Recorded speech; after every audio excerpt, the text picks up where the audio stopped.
Welcome to Season 2 of the Let's Talk podcast hosted by WellHouse Church, where we talk about what it's like to be a Christian Monday through Saturday, to be a person of faith in a culture against faith. Friends, what's up? Today we are going to talk about healing and healing our image of our body. We get the privilege of having this conversation with a guest. Actually, she was a guest on this very podcast once before. I just now remembered that. I thought you were on one of the other ones, but I guess you were on this one. So, hi, Abbie. Hi. Do you want to remind everyone who you are? Yes. So I'm a dietitian, and I primarily work with eating disorders, but I do lots of work with lots of different people on healing their relationships with food. I kind of describe myself as a food therapist because it's a lot more than just making diet plans for people. So you get into a lot of like people's emotional history around their body image. So I spend most of my day talking about this stuff. And so Abbie and I are friends, and when I started thinking about this, I was like, hey, a great voice for this conversation of healing and healing your body in the way in which you view it, both shape and all the things that your body makes up, shape, size, skin color, the way in which you've been viewed or taught to view it yourself, all of those things. I was like, who would be the best voice for this? And I was like, Abigail. Abigail would be the best voice for this. So I guess maybe the best question to start with would be, do you think this is a problem? Like the way in which people view their body. Do you think this is an issue based on what you do in your line of work?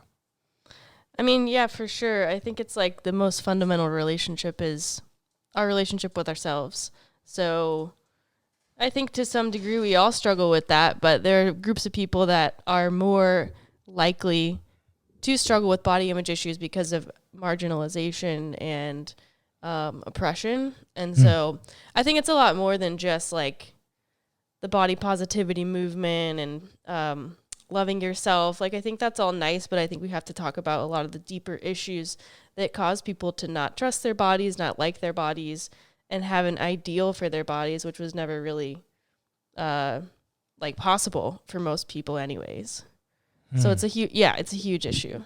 Okay, so with that, the way in which my preacher brain was thinking this up was, okay, we need to heal. We as a people are experiencing the effects of sin and death and brokenness and trauma and pain and all these things, and those have impacts on our body. I'm uniquely connected to the body because my background is in theological anthropology, but so I was thinking about all these things and going, okay, if we have to heal, the whole person has to heal. And so for me, that took me back to Genesis and the way in which a person is made in the image and likeness of God. And so if we're healing back to that. And like Clayton and I just recorded an episode on our podcast that'll come out tomorrow on the way in which original sin and total depravity have impacted the way in which people view themselves and their bodies because they are totally depraved and there's no goodness in them. Yeah. And then the way in which pop culture and marketing and diet culture and even like Christian culture and the purity movement and it's like all of those things, the end result always comes back to there's shame associated with you in your body. Yeah. Each one of those always come back to you are a bad thing. Yeah. And so how do you, like, what would you tell someone that was like, yeah, I am a bad thing? Yeah, well, I think like identifying where did that belief come from, first of all, because we can't just jump to correcting it and being like, oh, you got to love yourself or whatever. But like, who told you that? Like, was it, I mean, there's so many different sources, social media, you saw someone manicured body or whatever, or was it religion, or was it, because you're a woman or whatever? Like, who told you that your body was bad? And so you kind of have to go back to the roots to recognize where the belief came from in the first place. And so, like, I think recognizing how many things are stacked against us to cause us to want to hate our bodies helps you to have self-compassion for how difficult it is to be kind to yourself. And I talk a lot with my clients about like, I don't think the goal is necessarily body love. We talk a lot about that, like loving your body, loving yourself. And like, it feels very unattainable for a lot of people. And so I talk a lot about body neutrality and just at least like getting to a place where you don't hate your body and you can tolerate it and view it as like a vessel to live your life through and not like the main point anyways. And you know, some people will get to that point where they're like, yeah, I really do love myself. But if not, that's also okay because it takes a long time to heal from all that trauma. And it's like also self-awareness around how much body hatred is involved in your everyday life. A lot of people aren't even aware of that. So it's just not as simple as like, let's fix this, you know? I don't remember what your question was. Sorry. No, that's great. That's great. I did have something that you said that I wanted to probe your brain about. In the metaphor that you used, you said your body is a vessel for you to live life in. So that would be like in the Christian terms, the way in which we would talk about this is like the anthropology, the makeup of the human through that metaphor. Paul himself actually uses the same metaphor in 2 Corinthians, and it's a dualism. It's like you have a material person and an immaterial person. Would you say that you view the person in that way, or do you view the person as like a holistic, integrated person? And that's just a metaphor for your clients. Do you get what I'm asking? No, can you rephrase? Okay. Okay. So, when you said your body is a vehicle or a vessel for you to live life in, that means that your body is something that you yourself live in. Okay. That's a dualism. Yeah. Would you say that is how you actually view the person, or would you say you view the person as an integrated whole? Yeah, I think it's both. I mean, it's nice to say your body is just a vessel, but also we are our bodies in a very real way. So it's just complicated because you get into like, let's just talk about somebody who's chronically ill or disabled. Like if you're saying you are your body, well, that's shitty for them. I don't know if I can curse on here. You can't curse on here. You can't curse on here. That is very shitty for them. Yes. Yeah, like, so it can't be all about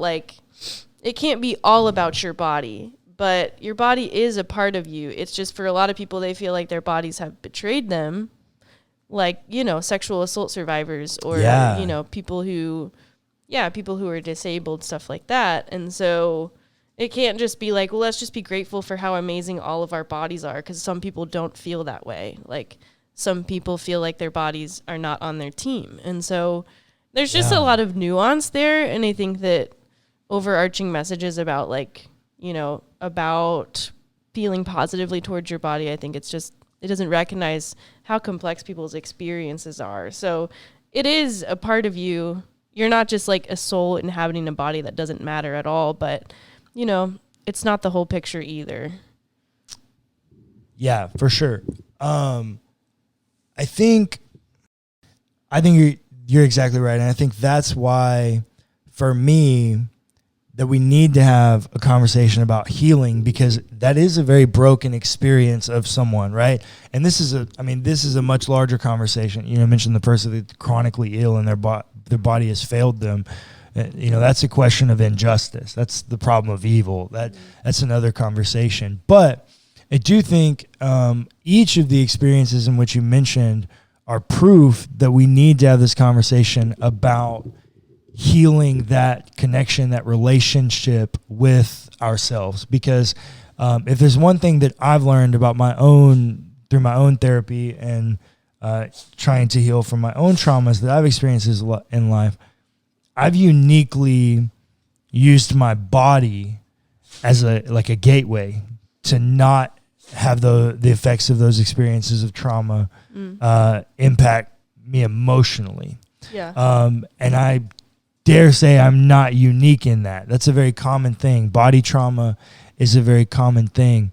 And so each of these conversations are proof that we need to heal. And I'm going to specifically ask you this. because of your unique line of work, how do you think the way in which the food someone eats impacts that journey of healing with themselves? Do you think it matters at all? I don't think that that's the place to start that conversation. I think that like food is the place I start all my conversations because I'm a dietitian, but I never like to stay there for long because it's the surface. And so the food somebody eats can tell you some things about them, but not a lot.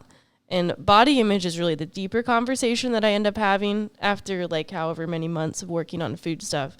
It's like the food stuff is not actually that hard to work through, but the body image stuff that's hard work, and that takes a long time. So no, I don't think that your body image is necessarily affected by the food that you eat, but they could both be affected by the same thing.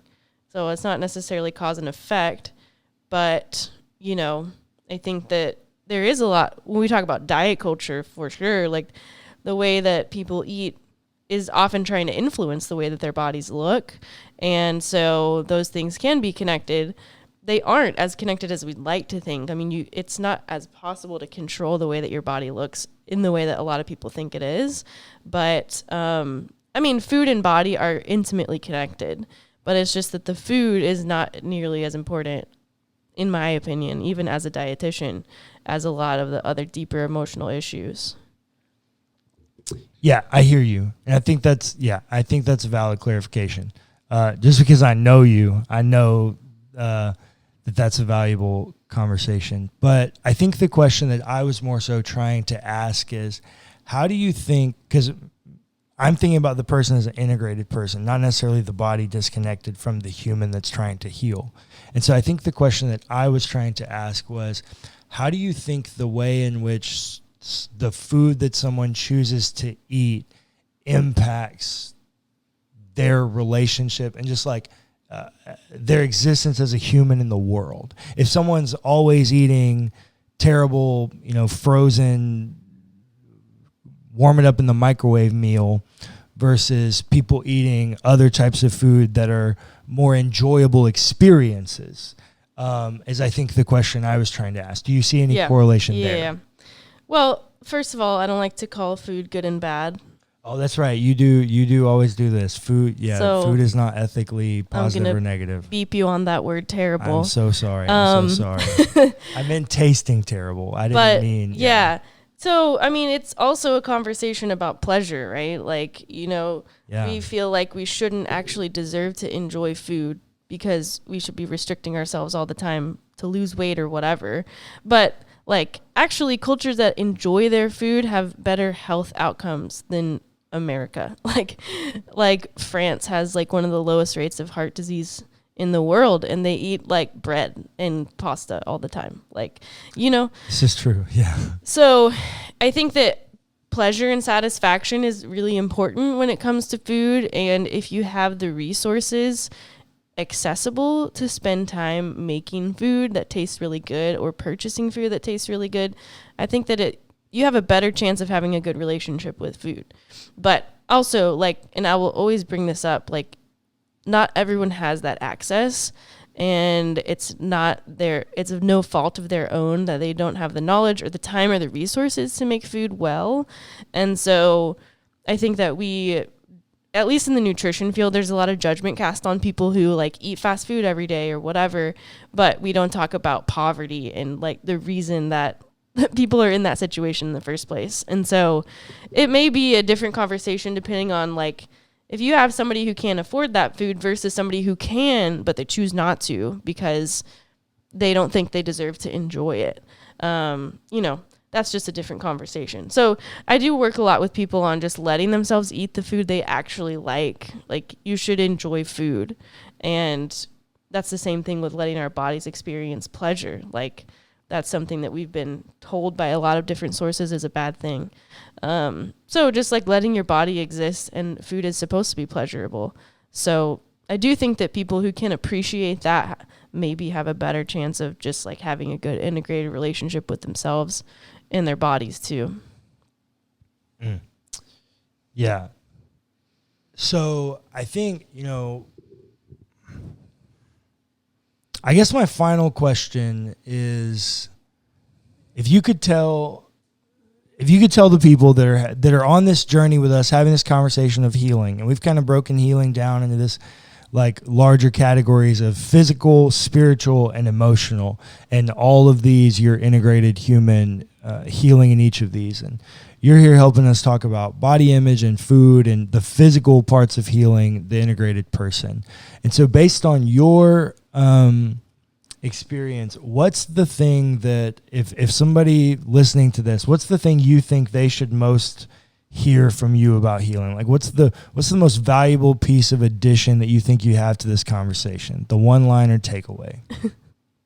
Yeah, you asked me this last time and I was just like, how can I generalize? I don't like to do that, but I think that I would say like your body is your own. Like you are your own. And there's actually somebody that I follow on Instagram named Jamie Lee Finch, and she talks about this idea of you are your own a lot. And so, like, I mean, we haven't really talked about the idea of, like, the male gaze and how that's affected women a lot, of, like, thinking that your body is made for male consumption. And so that's something that I work on a lot with my clients, too. So I think just owning that, like, your body exists for you and other people, I guess, in some way, but primarily for you to live your life out of, whatever that looks like in your values. And so it's not supposed to be this thing that you're judged by, like you pass or fail based on how your body looks. Like that's not how it's supposed to be. Your body just, it is you, whatever it looks like, that's you, and it's acceptable. It's enough. So I think just trying to own it and embody your own body as you, rather than trying to change it to fit some standard that you think you should be fitting. Because even if you wish that your body looked differently, the truth is this is your body that you have in this moment. And if you can accept that, you'll suffer a lot less and maybe even be able to change more in the future if that's what you want. But just like accepting your body as it is in this moment, I think can be really powerful. Thanks for listening to the Let's Talk podcast hosted by WellHouse Church. Be sure to give us a rating and a review if you enjoyed the episode. It's free and it helps us immensely. Also, feel free to check out our other podcasts.